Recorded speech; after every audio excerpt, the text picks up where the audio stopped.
Bonjour. Good morning, everyone. Good afternoon, everyone. First of all, I would like to thank you for this invitation. I feel very honored as an activist, especially for the opportunity to represent the Chico Mendes Committee. My name is Aline Yasmin. I am Italian and Brazilian. I was born in a city in the southeast of Brazil called Victoria, in the urban center of the capital. But whenever I could, I would go back to nature where I felt complete. Very soon I discovered the paths of indigenous villages and of the ethnical groups called Guarani and Tupiniquim, which are established near my native city.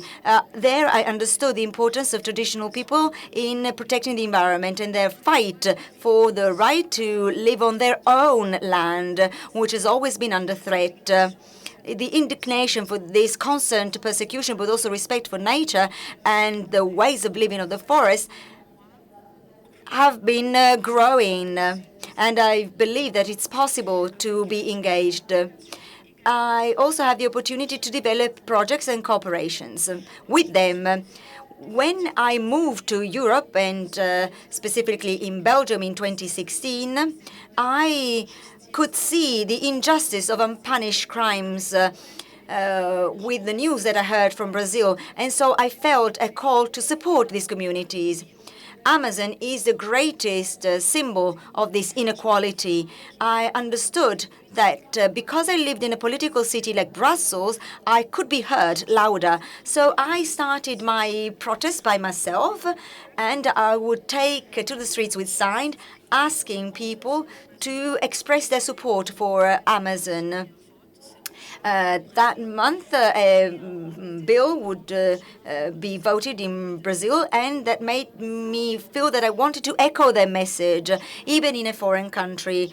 I was invited to participate in the production of a series of Brazilian documentaries on the visit of an indigenous leader called Ashaninka. He was coming to Europe. The good relation I had with the filmmaker, who comes from Brazilian Amazon, developed, and then we screened one of his movies at the European Parliament, thanks to our association called Espirito Mundo. The movie tells about the fight of Chico Mendes.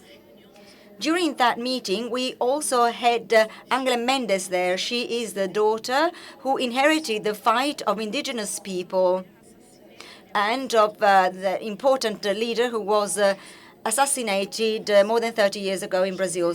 These meetings were very important to understand the importance of act to defend these territories and the greatest biodiversity in the world.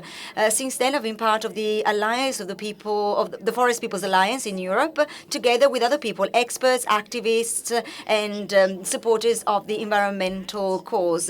I've also joined the movement Rise for Climate, and we cooperate in the organization of demonstrations together with other movements such as Fridays for Future, Stop Ecocide, Extinction Rebellion. And I also participate as an activist.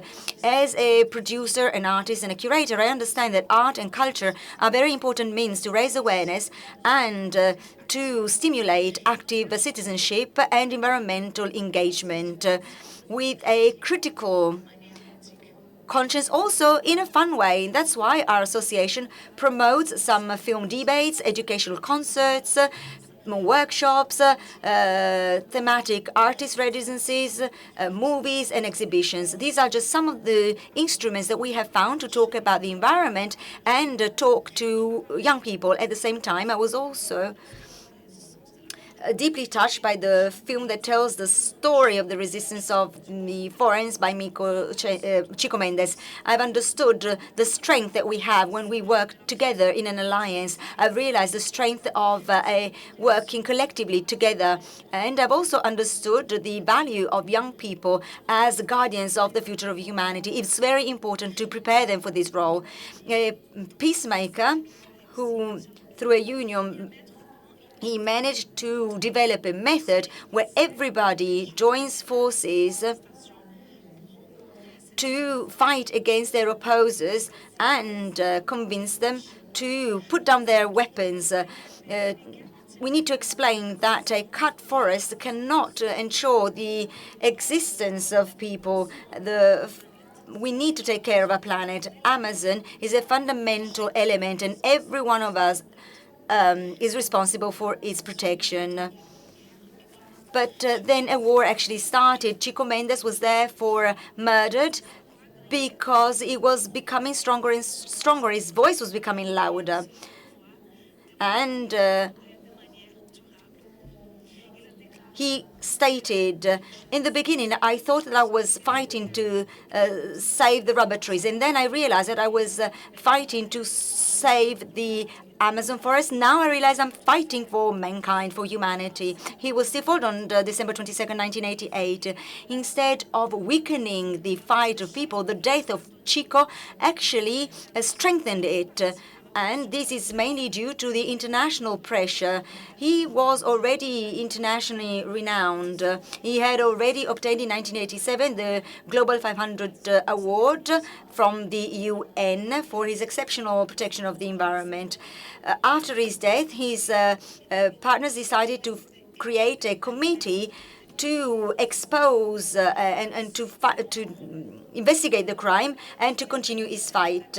The federal government in 1992 created the Chico Mendes Reserve, where now we have 970,000 hectares to protect extraction areas and the rights of extremist people.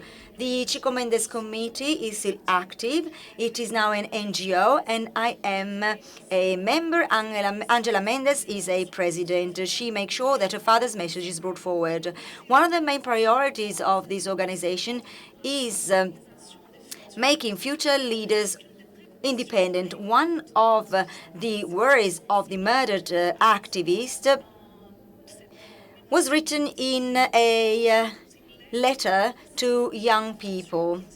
And the letter said, be careful, youth of the future. September 6, 2120, the anniversary of the first 100 years of the World Socialist Revolution, which united all the people in the world under the same idea and the same socialist feeling, and which ended all the enemies of the new society. Now we just have the memory of a sad past made of pain, suffering, and death. I am very sorry. When I wrote this, I dreamt that I would see them, but I had the pleasure of still dreaming. His message has become an educational program to raise awareness among the communities that live in the Chico Mendes reserves. These challenges and threats are very numerous, are very many, and this is made worse by politicians that support deforestation. The first line of the resistance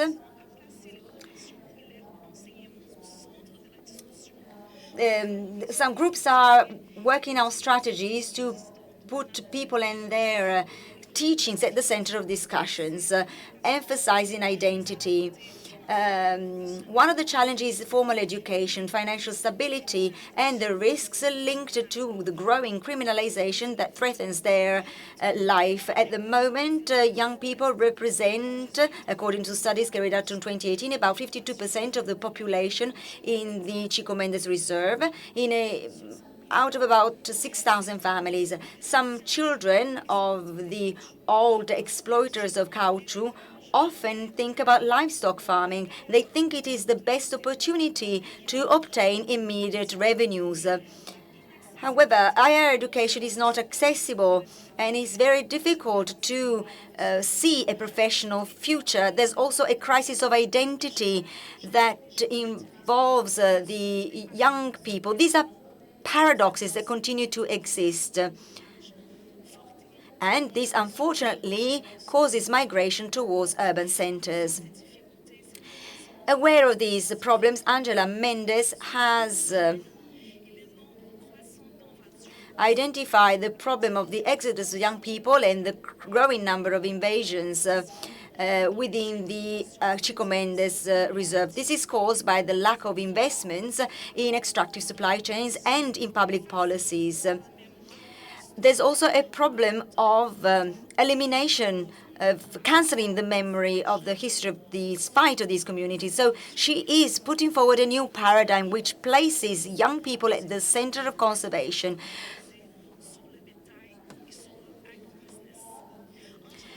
Angela founded the youth center within the Chico Mendes Committee in 2015, made of young people engaged in these ideals. They are aware of the history, but they're also aware of potentials. They worked on mobilization and education through cultural activities in the city, commemorative events, demonstrations, and activities in the municipal cities. The Jeune Protagoniste, the Young Protagonist program, was also launched. This program encourages a critical thinking and a technical qualified thinking within the units for conservation. This is a way to strengthen social organizations, traditional knowledge, and it's also a way to emphasize the voice of the young generations, its territories, its way of producing and living. The goal is to ensure autonomy and develop their initiatives so that they feel supported.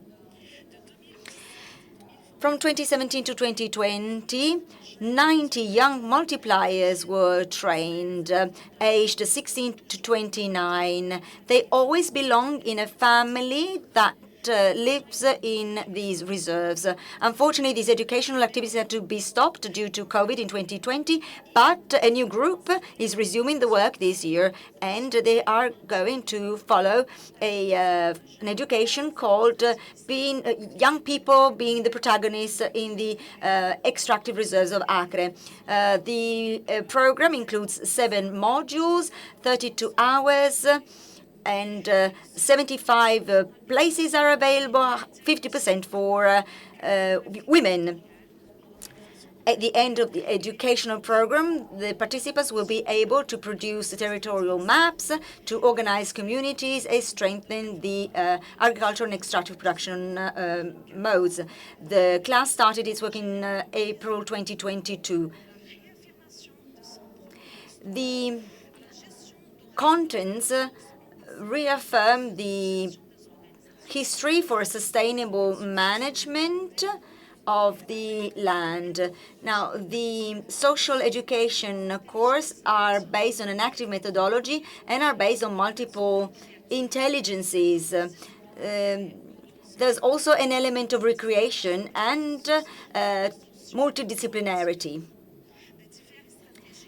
Different pedagogical strategies can be used, for instance, technical visits, reading and discussing texts, conferences, workshops, field practices, deductive practices, musical shows, theater performances, audiovisual materials, reading images, workshops, debates, etc.